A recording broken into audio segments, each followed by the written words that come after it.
Bom, o presente trabalho ele irá falar sobre os movimentos separatistas em regiões do globo, do mundo, né?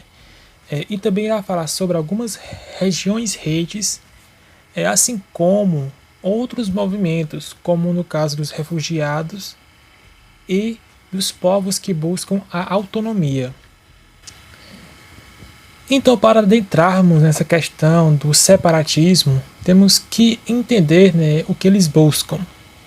Né? Então, por meio da luta e desejo de colônias e pequenos territórios em se separar de grandes unidades políticas administrativas com base em questões políticas, étnicas ou racial, religiosa ou social. Eles surgem a partir desse princípio, dessas lutas, né? Então eles buscam, por meio da independência, a garantia e a valorização dos seus direitos, né? Assim como o individualismo, né? E o reconhecimento da identidade de um grupo social. Então, para compreender melhor essa questão dos separatistas, do separatismo, né, temos que entender também o conceito de autodeterminação dos povos, né, que foi utilizado primeiramente na independência dos Estados Unidos em 1776 e também na Revolução Francesa, lá em 1789. E ele se refere ao caso, né, ao direito do povo em decidir livremente sua situação política. Já ao passar da Segunda Guerra Mundial, né, com a separação das colônias, diversos movimentos separatistas eles reivindicaram esse princípio da autodeterminação dos povos, né, que havia sido inserido na Carta das Nações Unidas, né. Esse artigo presente nessa Carta das Nações Unidas, ele vem dizer que cabe desenvolver relações de amizade entre as nações baseadas no respeito, no princípio da igualdade de direitos e da autodeterminação dos povos e tomar outras medidas apropriadas ao fortalecimento da paz mundial. Então, né, exigindo esse princípio, os movimentos separatistas da colônia, principalmente os que se localizavam na África, que buscavam a independência dos países europeus que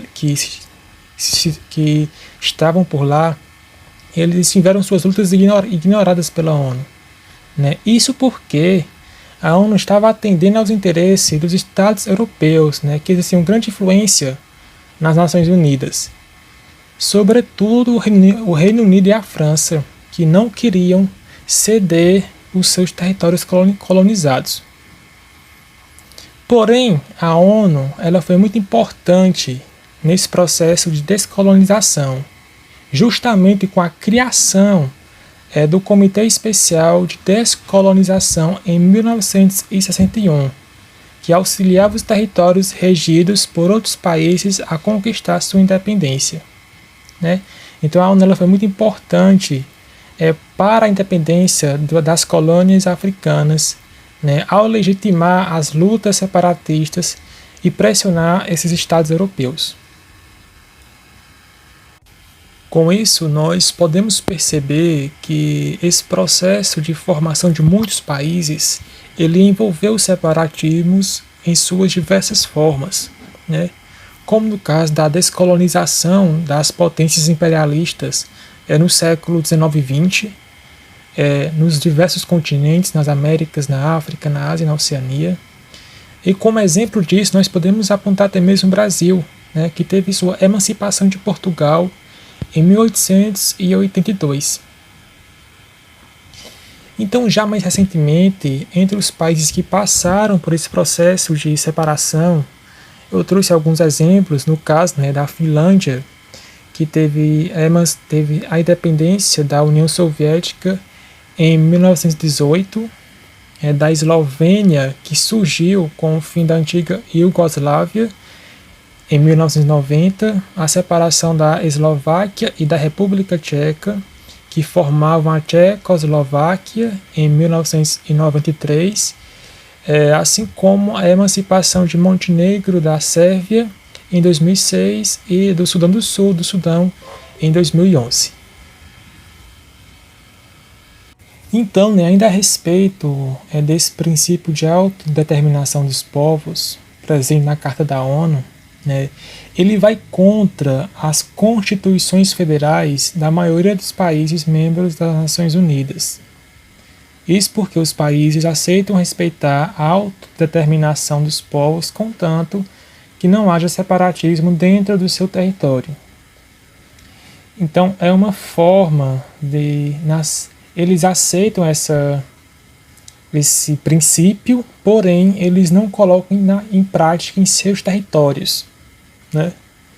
Então, devido ao princípio da soberania dos Estados nacionais, a ONU e qualquer outra nação ela não podem se intervir diretamente em questões domésticas de outro país, né? Isso vai lembrar que, a não ser que haja um grande movimento separatista, tanto em força quanto em número de apoiadores. Aí, com isso, é forçada uma atuação direta da comunidade internacional para intervir nesses casos.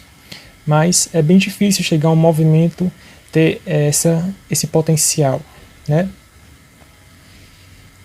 Então, fora isso, os Estados, nações, eles preferem não se envolver com os movimentos separatistas em outros países. Isso por quê, né? Isso porque caso haja apoio a algum desses movimentos separatistas e porventura eles acabem alcançando a independência, o país que teve seu território desanexado, ele poderia apoiar outro movimento dentro do Estado-nação que contribuiu, né, com a desintegração do seu território.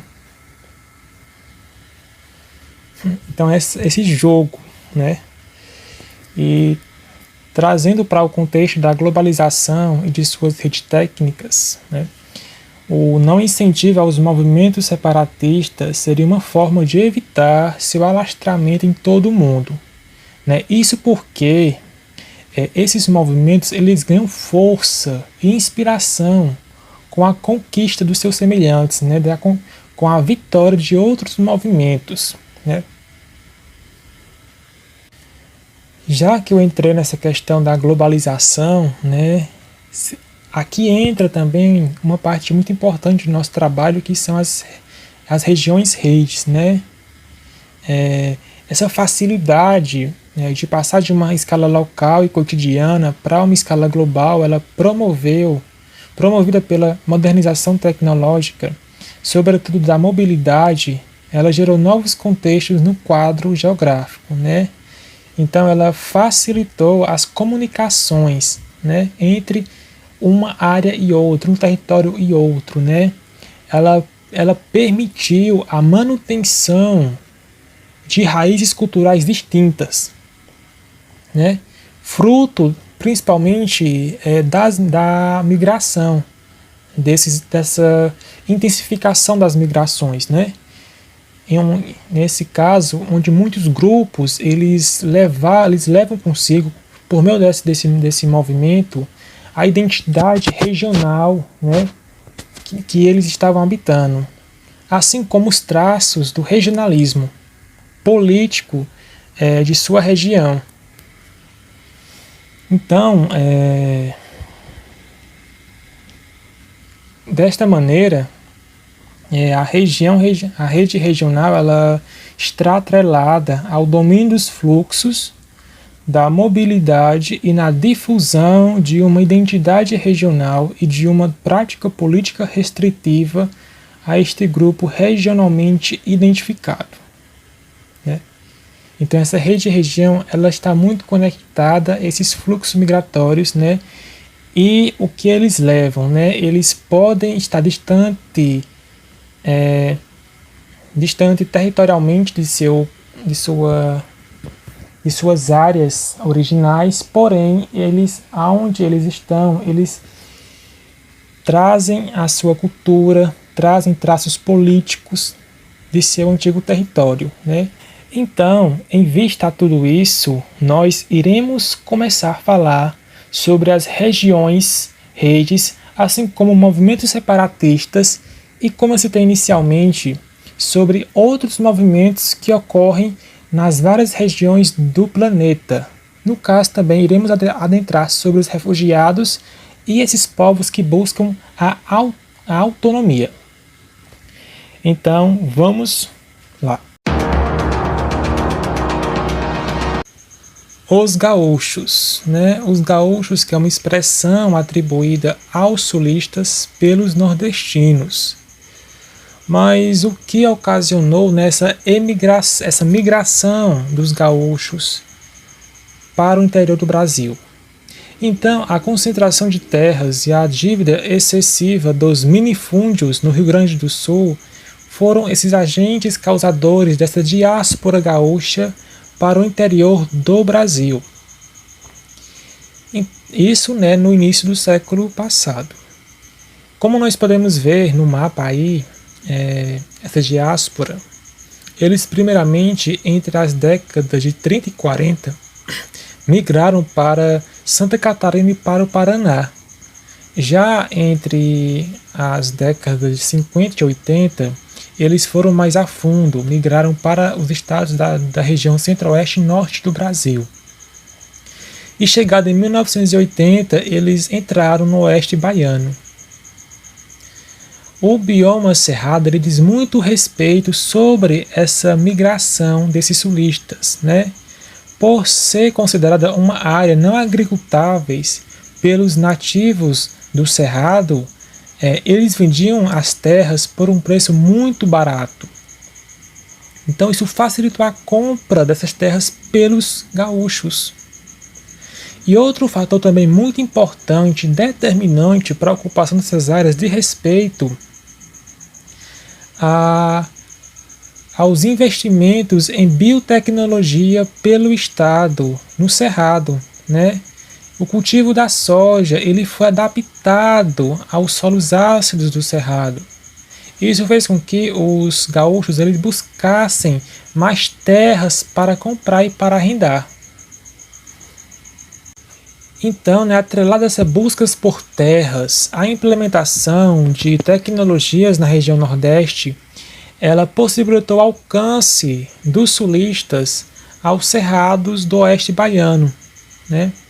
Então, na década de 80, o complexo agroindustrial da soja ele resultou na expropriação de comunidades centenárias de poceiros na região Nordeste.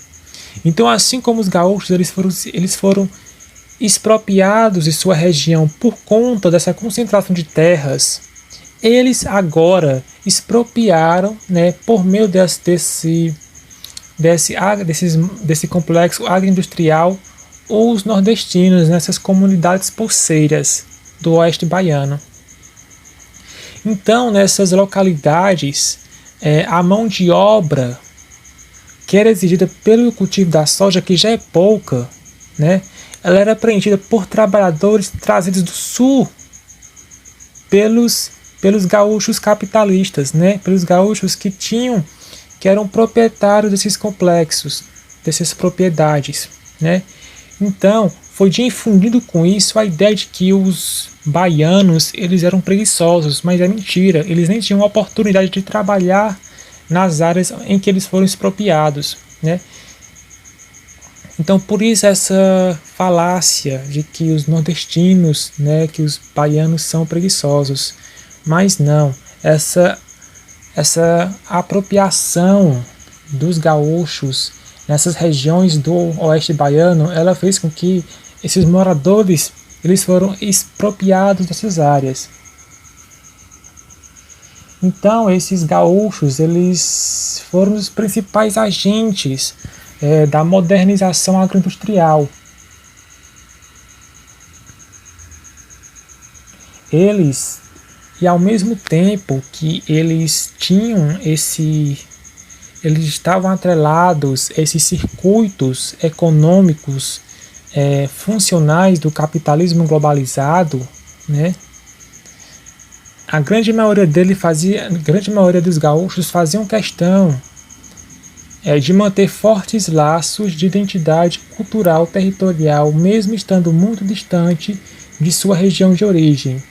Então é muito comum ter bairros gaúchos nas áreas em que eles se espalharam, né?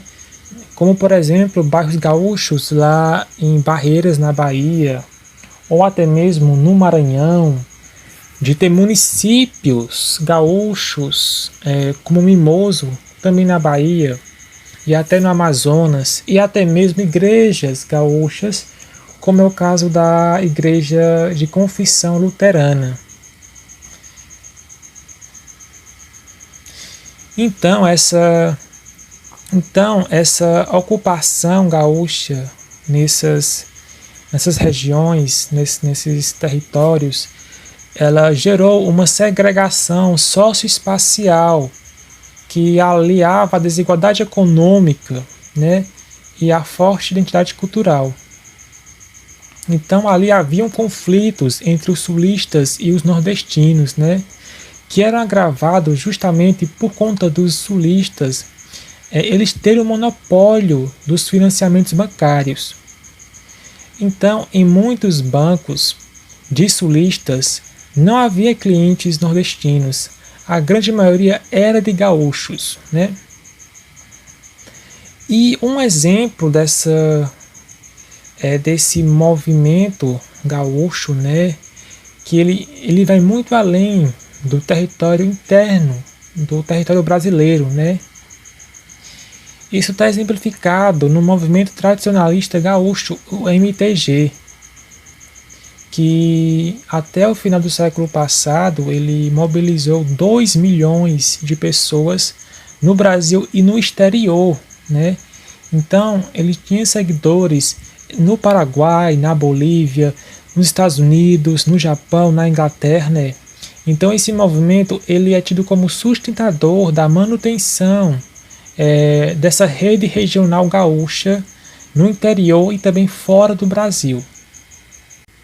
Os Mapuches, né? Então, como nós podemos ver aí no mapa, os Mapuches eles ocupam atualmente a região centro-sul do Chile e o sudoeste da Argentina. Mas a sua história, né? Então, é a história de luta desses povos por autonomia remota desde a colonização dos espanhóis, né? Então é desde quando os espanhóis eles vieram colonizar aqui a América. E uma coisa muito importante que deve ser ressaltada é o fato de que eles não buscam separatismo, mas poder gerir seu território e os recursos nele presentes de acordo com a sua cultura, né? Então eles não buscam a separação do território desde aquele período da colonização. Então eles buscavam a negociação com o rei da Espanha, né, justamente para manter seu povo em seu território. Mas com a independência do Chile, suas terras foram entregues aos fazendeiros que chegaram à região como colonizadores. Então com isso, né, foi desencadeada uma série de lutas dos Mapuches por suas terras. Lutas estas, né, que persistem até hoje. Então, o movimento Mapuche ele vai surgir após um período em que essas lutas tiveram uma trégua, que no caso foi durante a reforma agrária desencadeada no governo do ditador Pinochet, né, em que foi garantido com essa reforma agrária o direito da posse da terra pelos Mapuches. Mas, contudo, com o fim da ditadura, a região onde os Mapuches eles se localizam, que no caso é a Araucânia, né, ela voltou a ser palco de lutas, a palco de confrontos. E naquela área também começou a surgir narcotraficantes. E como a população dos Mapuches, elas ficam à margem da sociedade, né, são esquecidas, não têm seus direitos, elas acabaram sucumbindo a utilizar alguns dos Mapuches, pouquíssimos. Começaram a utilizar drogas justamente por influência desses narcotraficantes E com isso foi passado para a população chilena de que esses povos eram drogados, que eles eram tudo de ruim, né? Então foi vendida essa imagem dos Mapuches para a população chilena, né, de outras áreas, de outros territórios.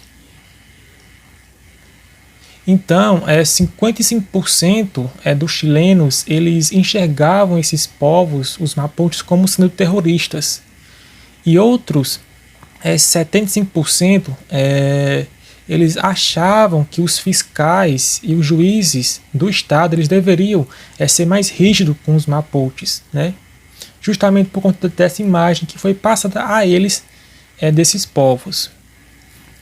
Então, não bastante o parlamento chileno tem exigido do atual governo de Piñera, que é o atual, né, uma ocupação militar na área de Araucania, né, onde os Mapuches eles ficam. Eles querem essa ocupação, para justificar essa ocupação dessas áreas de luta, eles dizem que lá é áreas de terroristas, de narcotraficantes, né? E a população apoia isso, porque elas foram alienadas, tanto pelo Estado quanto pelas mídias de comunicação que prestam serviço ao Estado também, né? Então, entre as tentativas mais recentes de negociação com o governo chileno, os Mapuches entregaram um documento informando que suas ações de resistência têm a ver com a decisão da comunidade em recuperar definitivamente suas terras roubadas pelo Estado chileno ao longo dos anos, né? Então, eles só querem buscar um acordo com o Estado, eles não querem causar essas lutas, esses conflitos, eles só querem ter o que é deles, as terras deles, né? Mas com tudo isso, né, o Estado ele não está nem aí para isso. Ele quer ocupar aquela terra sim para servir ao capitalismo, né? Então, por mais que a comunidade Mapuche ela tente o diálogo, né, para trazer a paz entre os Mapuches e o Estado, o presidente Piñera ele insiste na tentativa de uma invasão militar lá em Araucania.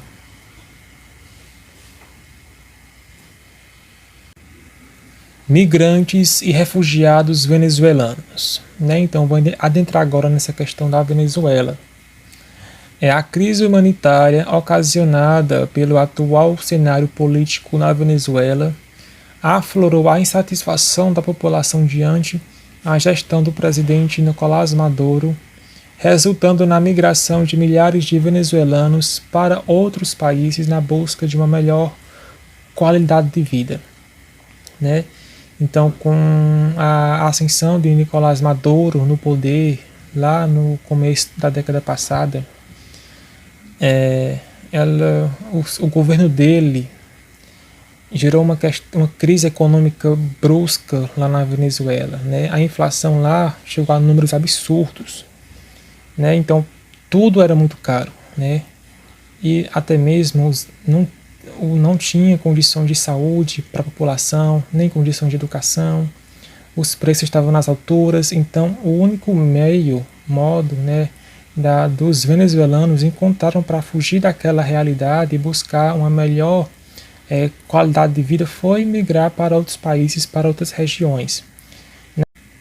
Então entre 2015 e 2019, 4 milhões de venezuelanos eles buscaram refúgio em outros países.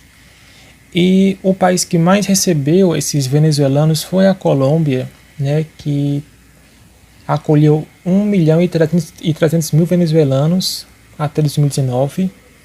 Né, ainda, segundo nessa linha, entre os países que mais receberam venezuelanos, veio depois o Peru, com quase 800.000 venezuelanos acolhidos, depois veio o Chile e o Equador. Já dados mais recentes, de 2020, mostra que o número de venezuelanos no Brasil chegou a 262.475. Desses, 46.000 aceitaram a condição de refugiados né, o que corresponde a 95% do número total de refugiados no Brasil. Eles aceitaram essa condição de refugiado, alegando a falta de condições de direitos humanos na Venezuela, e o restante dos que adentraram no Brasil, né, foram na condição de imigrante.